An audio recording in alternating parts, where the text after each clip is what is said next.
ವರಮಹಾಲಕ್ಷ್ಮಿ. ವರ ಅಂದ್ರೆ ಕೊಡೋದು, ಮಹಾ ಅಂದ್ರೆ ಹೆಚ್ಚು.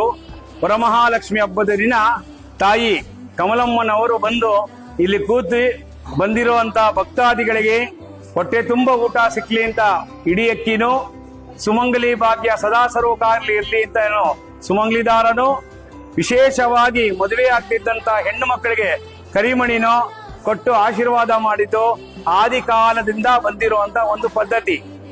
ಅದೇ ರೀತಿ ವರಮಹಾಲಕ್ಷ್ಮಿ ಹಬ್ಬದ ದಿನ ಬಂದು ಅಮ್ಮನ ಸೇವೆಯನ್ನು ಮಾಡಿ ವಿಶೇಷವಾಗಿ ಒಂದು ಫಲವನ್ನು ಸ್ವೀಕರಿಸಬೇಕು. ಭಕ್ತಾದಿಗಳಿಗೆ ಸೇವೆ ಮಾಡ್ಕೊಂಡು ಅಡಿಗೆ ಮಾಡ್ಕೊಂಡು ಅವರಿಗೆ ದೇವ್ರ ಪೂಜೆ ಮಾಡ್ಕೊಂಡು ಅಂತೇಳಿ ಅವ್ರಿಗೆ ಆಶೀರ್ವಾದ ಮಾಡಿದ್ರು.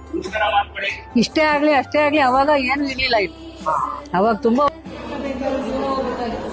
ಇಲ್ಲಿ ಬಂದವರಿಗೆ ನಿತ್ಯ ದಾಸೋಹ, ಊಟ ಪ್ರಸಾದದ ವ್ಯವಸ್ಥೆ, ಹುಮ್ಮದ ವ್ಯವಸ್ಥೆ ಎಲ್ಲ ವ್ಯವಸ್ಥೆ ಮಾಡಲಾಗಿದೆ.